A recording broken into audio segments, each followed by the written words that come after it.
the message, the topic beyond the practice of medicine, this is the chance I have to make you join me. When I was preparing for this, I was very mindful of who my audience would be. Our alumni, and hopefully our students are also listening. There are two main purposes of the Alumni Association.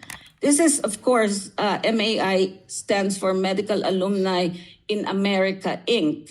So CMAA is our counterpart in the Philippines, College of Medicine Alumni Association. There are two purposes. The number one purpose is to offer the venue for annual reunion and homecoming of the alumni, which is an increment. The celebrants are increment of 5 years. So right now we have the golden class 1974 and so on. The silver jubilarians are class 1999. And in between that and plus, just count 5 years. So those are the celebrating classes. And each year it changes. 80% of those attending the reunion or the homecoming are very much focused on the reunion, seeing their friends, 80%, okay? Only 20% care about thinking of the benefit that they can give to UERM or the College of Medicine and its other projects. Did you hear me? Only 20%. And every year, especially the organizers of each celebrating classes, you hear this, they complain. They would say, ayaw naman mag-cooperate ng mga classmates ko. They do not like to donate. They don't like to give. That's not unique of your class. That is an average comment of all classes. But we all need to change that. I think this is where the inspiration Dinreta gave. I was almost in tears, but my classmate Connie kept saying, don't tear or don't cry. She put my makeup, your makeup, you have to think about it. So I was so touched. Dinreta did her research. I read more than I even knew. She put together a very nice introduction. Thank you very much, Ma'am. Just to introduce MAI. MAI are all volunteers. CMAA has one hired employee, the office manager. She is very good, Miss Ida Tabuso Amboy. Are you here? It's her birthday today. Happy birthday, Ida. And also Dr. Vina Quinones' birthday today too. So happy birthday. May I open up to you? Last year, Ida came to me and said, Mom, I am quitting now. I said, what? Why are you quitting? Because CMAA has not given me a raise in 15 years. To encourage her, she said, look, Mom, they complain about my communications in email. Their computer is as older than me. So immediately, I told her to buy a new one and paid for it. And then I gave her a laptop to use at home, just to encourage her to stay. So I told Dr. Mario Panaligan, who only knew about it today or recently, that we have a lot of things to talk about. So Dr. Jay Saldera and us will be talking. We hope this will change. And we have elections every 2 years. And this is a problem because when you're elected for the first year, you're only attending the reunion or that homecoming or the convention that year. Next year will be your first time to apply your role as president or other officers. That's initial application. And then it's election. So there's really no learning process or application of it. So I realized that, and I thought, as a National Convention Commissioner, I will stay so that someone is transitioning. That's why I got stuck. Nobody wants my job.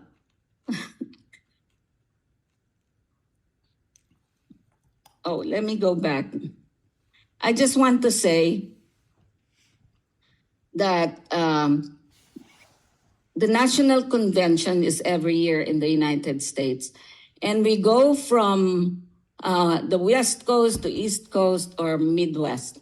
And these are our local chapters. We currently have 6.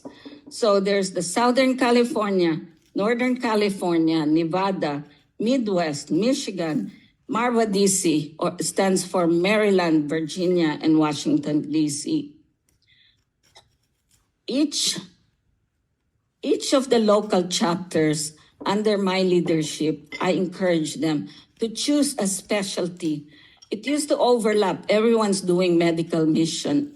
So they chose a specialty. So if you need faculty development assistant, you contact Southern California, medical missions operations. The current president is Dr. Pauline Jose. She's class 85. The incoming president is Dr. Terry Pastor. Terry? There she is in the back. That's where we're going to have our national convention. It will be co-hosted by Southern California. And also medical missions. I want to give a special mention to my dear friend, Dr. Edgar Banez, class 76, who's there in the back. Even with his physical disability, he continues to lead all the medical missions. He has been a long-serving leader in community service. He was awarded, we had a first awarded the Dr. Sarmiento Community Service Award, and he was one of the recipients. The requirement is you must have served a community for over 10 years. And that's chaired by our president, Dr. J. Saldera. And I hope he will stay for life. Then the Northern California chapter, there are officers here. They are also helping the Southern California, doing local as well as global medical missions. And not only the chapter, but the Alliance and Friends, I'd like to recognize Mrs. Bernadette Rocco, the president of the Alliance and Friends, and Dr. Carmen Agkawili, our vice president, who went to Pangasinan with other doctors here and did a medical mission. I have pictures of those. And then Nevada hopefully will progress more with alumni assistance and Midwest student scholarship. MARVA DC is one of the most successful chapters with their program and mission. They are doing YADP, which stands for Young Alumni Development Program. Do you know that we are the envy of UST, FEU, all other schools, because we're the only one taking care of our young graduates. When they go to the United States, if they have a chance to go to the United States, MARVA DC will help them prepare for their USMLE, prepare for matching, or interviews. So it's a very great, helpful project for young alumni. These are our officers, as you can see. These are the decision-making body. And Dr. J. Saldera can attest to this. Even if every time I'm approached for funds, I never issue money without the president knowing it. 3 people, the president and the treasurer, Dr. Audrey Koo, class 84. Sometimes very quickly, just by phone call. But if we have time, we convene on Zoom with all the other officers. We have the chapter president's names and our advisory board, which usually includes the dean of the College of Medicine. And as ex officio, we have AFUSA officers, just not listed here, but also the CMAA president.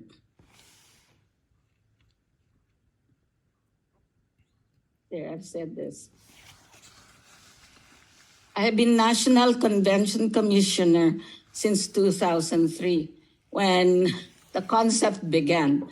And the actual Filipino term for this, I am the super alila of all the alumni. So no one wants my job. So instead, I created a committee for National Convention. I don't know which slide has it, but we have an assistant National Convention for the West, which is Dr. Elma Abella, class 80. And on the East Coast, it's Dr. Mirna Ortega Flores, class 1979. There's Mirna in the back. we had I'm just showing examples of our conventions.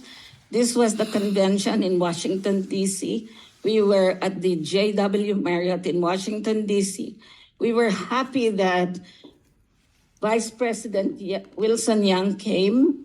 Also, President Esther Garcia came. Our Dean and President now, Dr. Norbert Lingling Uy. And in the middle, of course, there's Dr. J. Saldera. In the middle is the son of Dr. Sarmiento. He received the award for his father. Another example is our 2022 convention in San Francisco. As you can see, it's not always formal.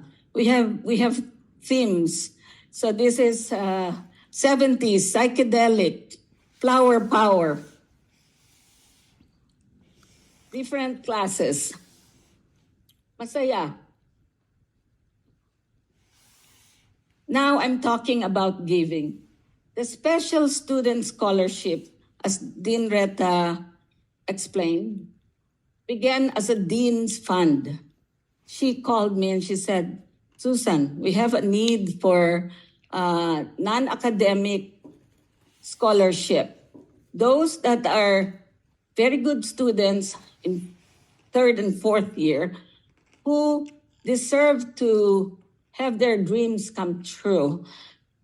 They need to graduate, but they have no tuition to pay. So the problem is, as you can see in the bottom, this is not an MAAI program because when the request comes, I have no time to do fundraising. And Mom can attest to this. Working with me is Dean Reta, and then Dr. Andy, the late Dr. Andy Borromeo, class 1973. One of the finest, kindest friend and alumni that I have known. If you knew him, you would agree. Mostly Dr. Andy would call me and say, Susan, there are 2 students that cannot enroll because they have they can't afford tuition. And I would say, when do you need it? It's Thursday. Monday, sir, wala man lang akong 1 day. Ano ba yan? So, I never say no. As Dean Reta said, I never say no. So I would call my friend, who's here also, my best friend in Cavite, Dr. Debbie Rojas, Pichay Rojas, my group mate. I would call her and I would say, Debbie, withdraw from my account. Give it right away to UERM.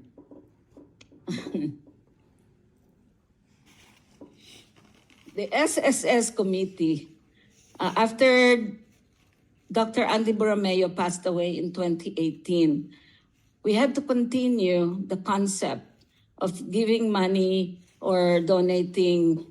At that time, it's a full donation of the tuition to the deserving students. And thankfully, Dr. Pia Bagain, Dr. Charo Coloma, and of course, Dean Reta and myself formed this SSS committee to continue it. And it's still existing. Let me tell you, it's still existing. But the criteria is stiffer, like they have to really qualify as a needy student. Because we have now offered the SNPL, which I will address. This is the wife of Dr. Andy Borromeo and his son, only son, Andrew Borromeo. That's the picture we celebrate. We were celebrating him posthumously a year after. One of the beneficiaries of SSS funds is Dr. Charmaine Go, batch of 2019.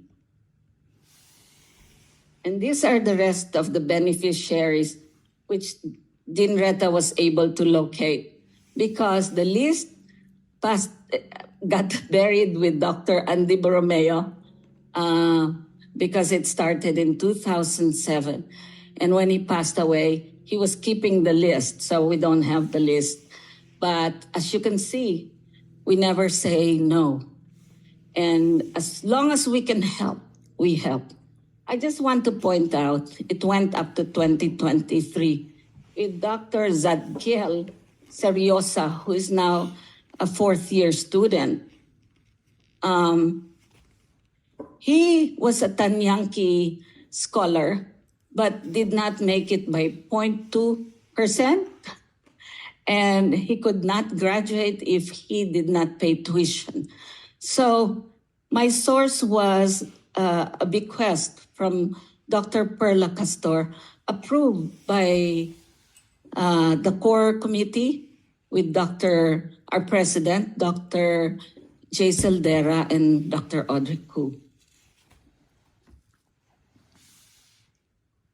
The MAA programs that we created, one of them is the SNPL.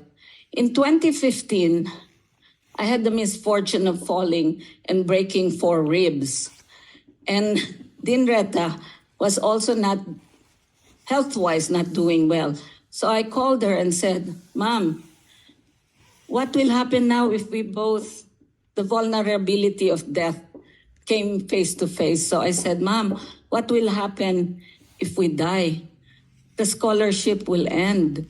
So, Mom, God spoke to me and said, student loan. So for 2 years, we went around to several banks trying to convince them to have a student loan. And then I finally realized that there's no such thing in the Philippines, no student loan. So I said, we should be the bank, the student loan bank. And when we met with Dr. President Dean Uy, he agreed, he liked the idea. He said we can even combine that with grants and aid. So the work became easier. So all of this that I do is not possible without the teamwork of very good officers and other people that have helped. So it's a collaboration between SNPL, is a collaboration between MAI and CMAA under MAI was under Dr. Randy Puno. He was the president then, my classmate, and Dr. Sam Irastorza for CMAA. And you will see in the unveiling of the Wall of Donors that they have honored the two founders as well with me, Dr. Randy Puno and Dr. Sam Irastorza, because it happened during their leadership. And as well as Dr. Esther Garcia, Dr. Mr. Wilson Young. So the SNPL was realized. It stands for Study Now, Pay Later, a common word, which Dean Uy passed on to us. It's a student loan program. There's a misconception going around that SNPL has too much money. You're not thinking, I would say. The tuition fee of UERM is one of the highest. It's 350,000 pesos a year. But it's doable to pay that if you have the money. That's $7,000 if you compute by 1 per 50. What if you have 3 students and you have 1 million pesos? How many students can avail of that? Only 3. And after the pandemic, there were almost 92 students who were about to drop out, 3rd and 4th year, not realizing the dream of becoming a physician because of money problem. So we solicited the support of all the alumni in the United States and in the Philippines. The board of CMAA came back with a suggestion. Why don't we require or ask each celebrating class to donate with a minimum of 100,000 pesos here in the Philippines? And in the United States, we asked for $10,000 minimum to be a donor for SNPL. We were happily surprised that most classes exceeded that. And people are giving because we have, I think I will credit credibility with MAI. We are transparent in our banking. We are transparent in our reporting. And this is the operations of SNPL is done in cooperation with the College of Medicine, under the auspices of the Dean of the College of Medicine. And the money is reported by the treasurer, Ms. Iris Militar of UERM.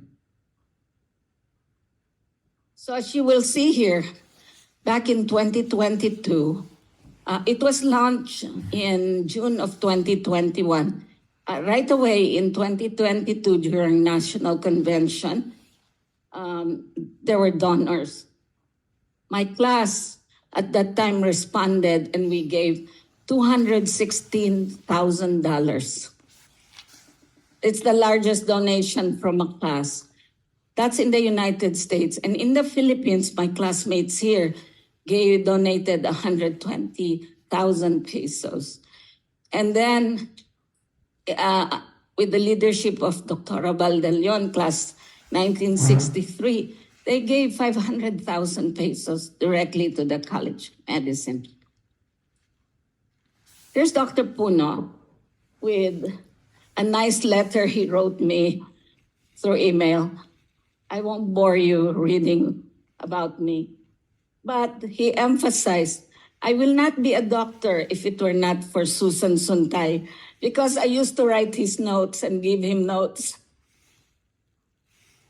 So the last text he sent a week ago was, "You're the best." Thank you, Randy. Again, one of the largest giving class was class 1972, led by Dr. J. Saldera. They gave, as you can see, how much is that? 100. I don't have the list here. 112,000, 117,000. And then class 87 gave 11,462. You can give $1, $2 cumulatively as a class. But to be on the wall of donors, you must be an individual donor in the United States of $5,000 or more. And in the Philippines, as Dean Uy started, 100,000 or more individually. And as a class, it's, like I said, 10,000 or more for US, and in the Philippines, 100,000. But what are we able to do? I have invested. I'm grateful that I'm married to one of the best CFO in the United States. He is chief of finance we moved 26 times. He's very much needed in several medium to small size hospitals with patient capacity of at least 600 beds. And I learned a lot financially from him. This is another SNPL donation. You can see Dr. Panaligan there. That's for class 96. And then class 1997 gave 500,000. This is, I can't read it, 200,000. That will be corrected. It's listed in the wall of donors, which we will unveil right after this. What are we able to do? Unusual cases, we are able to fund. Like I said, I never say no.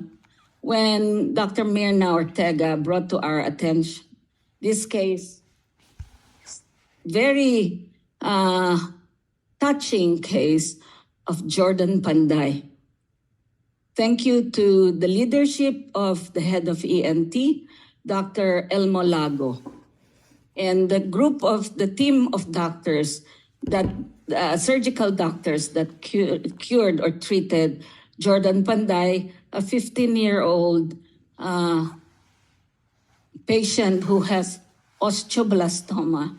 And it grew from peanut-sized tumor to this size because no one helped him.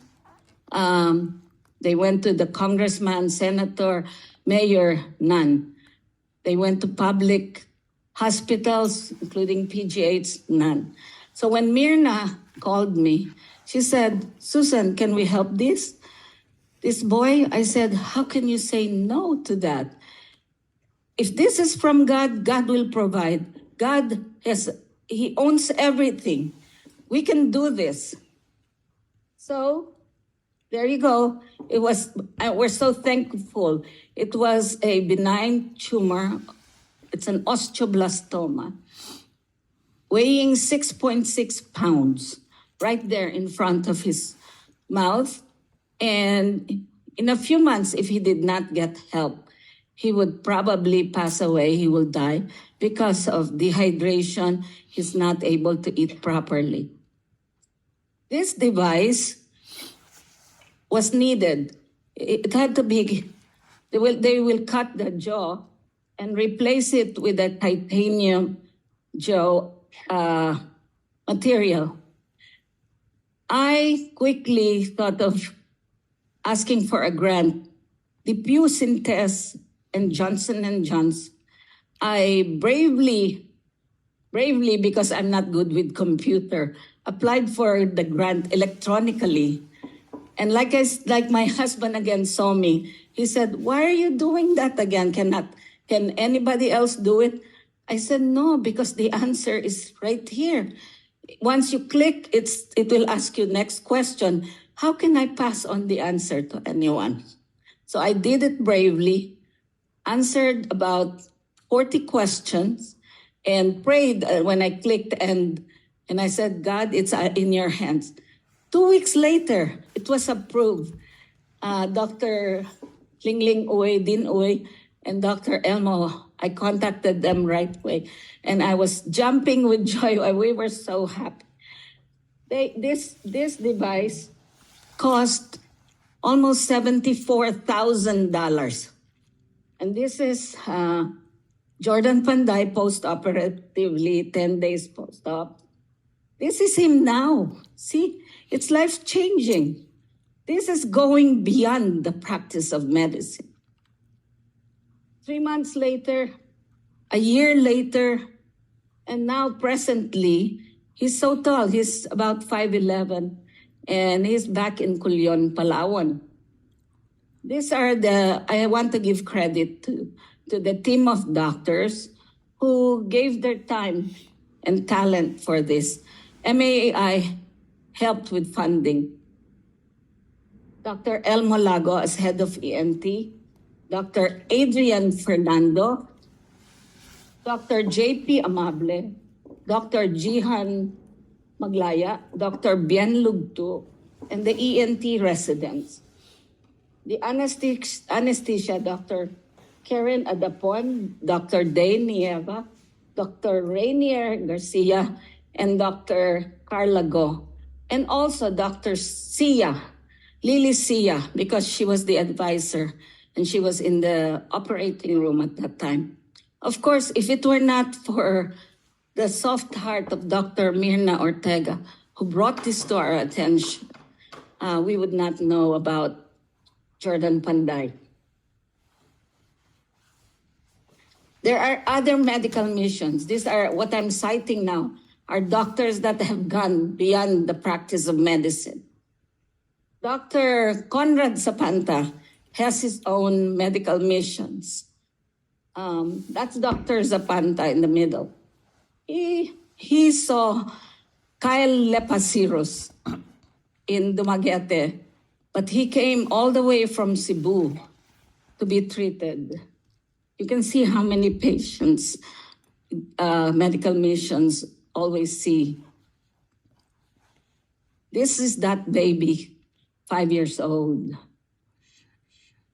And the defect, this is a frontal encephalocele. And the plate, when he was in the womb, the plate separating the brain from the nasal cavity did not form. So the brain matter went into his nose. Here's the team of doctors, the parents.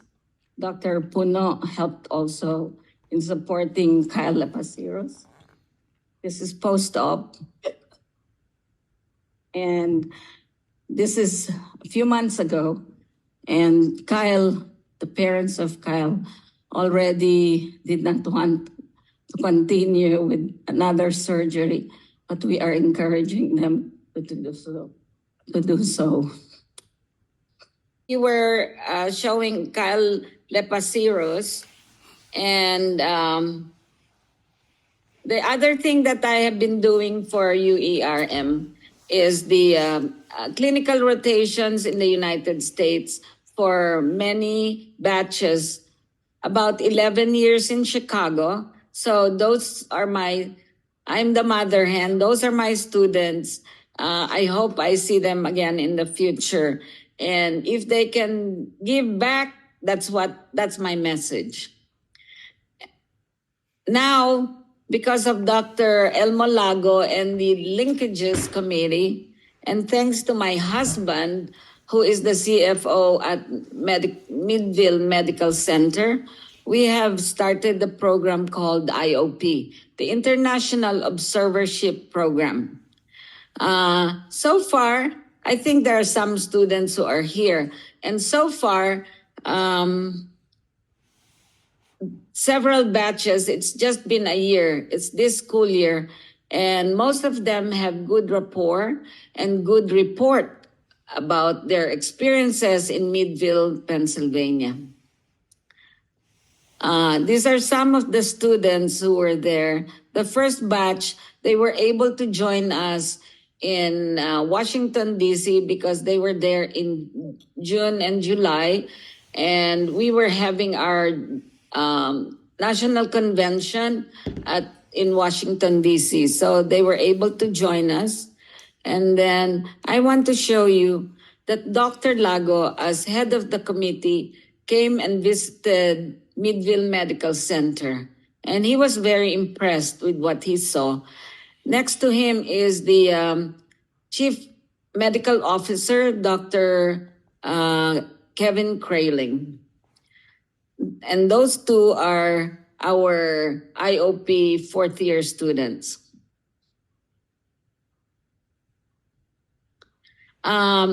This is another thing that is beyond the practice of medicine because of helping people. People also send help. As the arrow would show, that is Mrs. Mila San Juan, the owner of House Printers Corporation. I was able to help two of her grandsons. The funny part was when I got a call from them and they said, what name do you want to use? Priscilla or Susan or Susanna? And can you send us one picture? I said, why? Why are you saying this? Because we want to put your picture and your name on the side of an ambulance that we are donating. It's like congressman and mayor, you know how they put that on the side of the ambulance. So I said, no, thank you very much, but I don't help to get something in return. Thank you. And that was a week before I came to the Philippines again. So I went to the dean's office, Dean Norbert Uy, and Dr. Aligi were in his office. And I told them about the funny story of the ambulance. Dean Uy was laughing, but not Dr. Aligi. And he said, Ma'am, please accept the ambulance.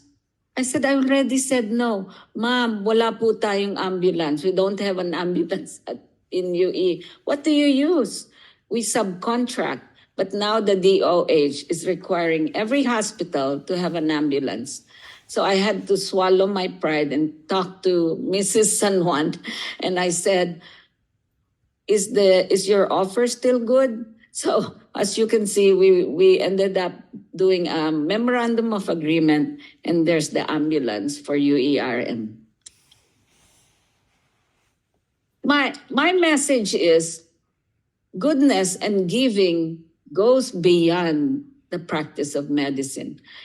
It's not me, it is touching the people like Mrs. San Juan. And you can do that, I know.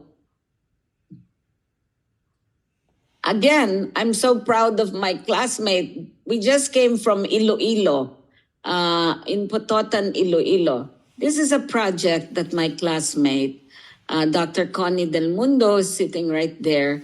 We just came from Iloilo. She was approached by her nephew who works for the mayor of Pototan, Iloilo. And he brought to her attention the plight of the tricycans, the tricycle drivers in Iloilo. They are going hungry during the pandemic because they don't have any jobs, they don't have any passengers. So Connie helped with a food drive to feed the unfortunate tricycle drivers. Then it progressed to their tricycles are also getting rusted and are no longer usable. So Connie started a foundation just last year, and her prayer groups and other people that she knew donated, including myself. I supported her, and we were able to get 53, as you can see here, how grateful these drivers are.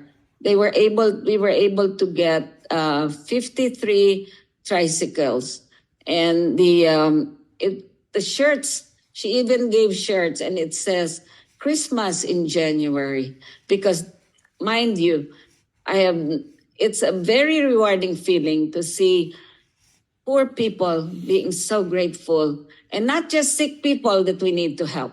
We also need to help normal surviving people to have a life-changing experience. So thank you for Dr. Connie Del Mundo.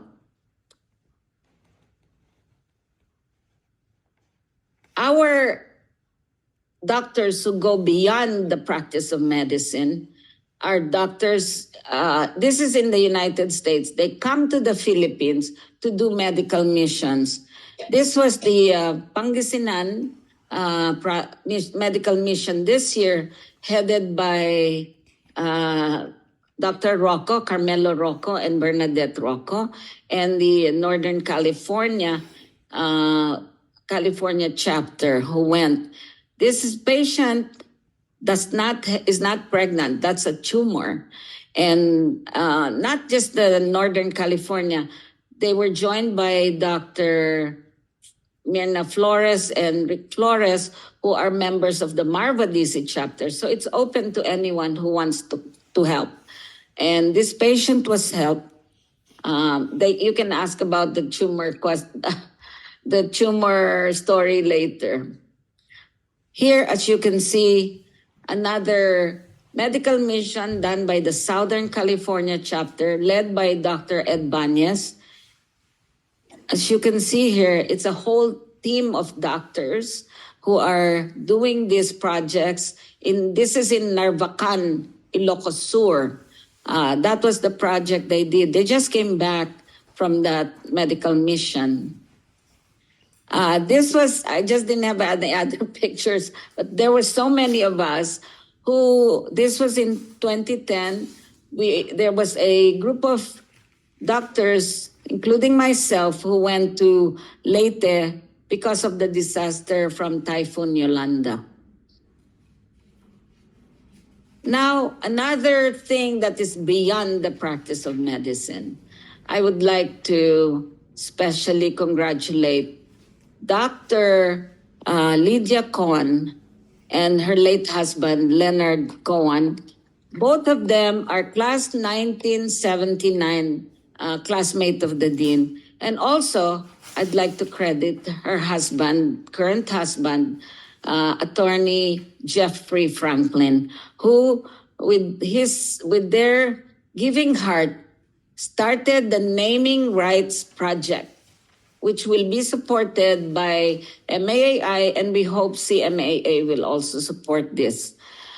For a donation of 150,000, where you're sitting now is the Leonard Cohen and Lydia Cohen auditorium, named after them, for donating to renovate, to maintain this auditorium. This is just an idea.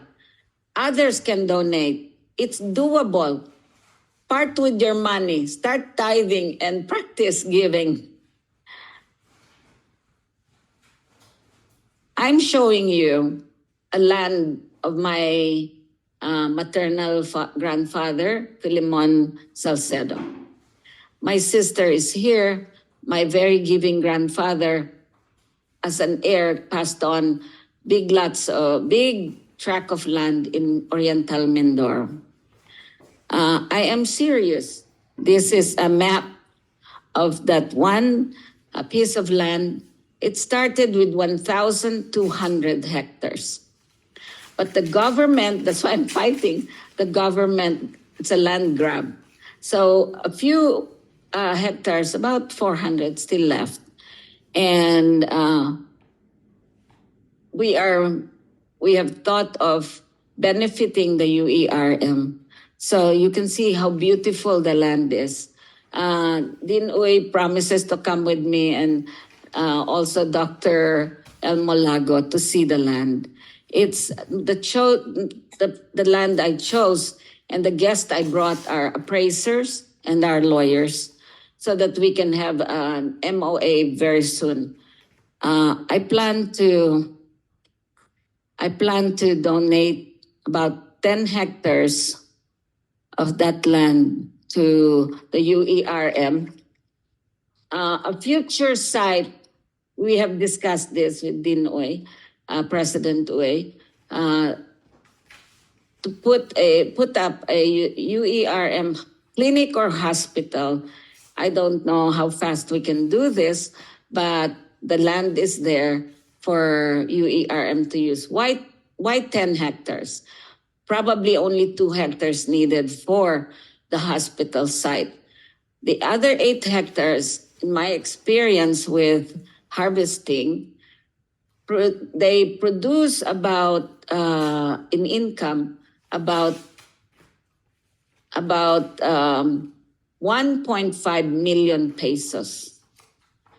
So the 8 hectares will continue to support the UERM clinic or hospital that we are going to put up in the future.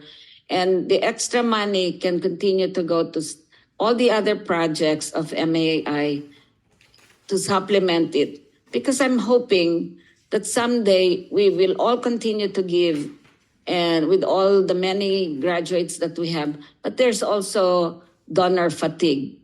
Even with that, my desire is for all the projects to continue. So even after life, it will be continuing. There will be a continuation of gifts. That's the same desire that Dr. Lydia Cohen. Would you stand up, please? Dr. Lydia Cohen, class 1979. Tomorrow, this beautiful auditorium where we are at will be dedicated by Dr. Lydia Cohen and her husband, attorney Jeffrey Frankel, sorry.